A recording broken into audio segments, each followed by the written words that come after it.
Hey guys, ഇന്ന് നമ്മൾ തക്കാളി വെച്ചിട്ടൊരു ഇൻഗ്രീഡിയൻ്റ് ആണ് കേട്ടോ. തക്കാളി മീഡിയം സൈസ് 3 ഞാൻ എടുത്തിട്ടുണ്ട്. ഇതുപോലെ അരിഞ്ഞ് വെക്കുക. ഒരു പാനിൽ കുറച്ച് വറ്റൽമുളക് എടുത്തിട്ട് ഒന്ന് മുരിച്ചെടുക്കുക.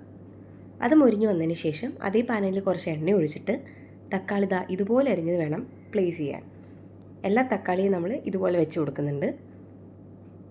തക്കാളികളെല്ലാം വെച്ചതിന് ശേഷം ഈ ഒരു രീതിയിൽ വേണം കേട്ടോ വെക്കാൻ.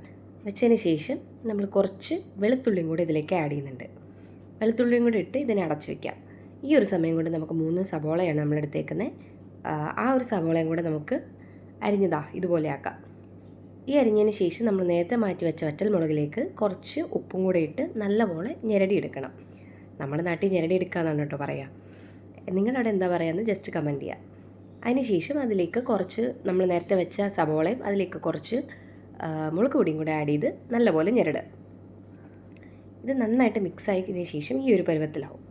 അതിന് നേരെ നമ്മൾ നേരത്തെ വെച്ച തക്കാളിയൊക്കെ ആയോ നമുക്ക് നോക്കാം.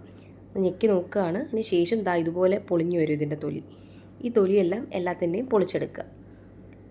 അത് വേറൊരു പാത്രത്തിലേക്ക് എന്നിട്ട് മാറ്റുക.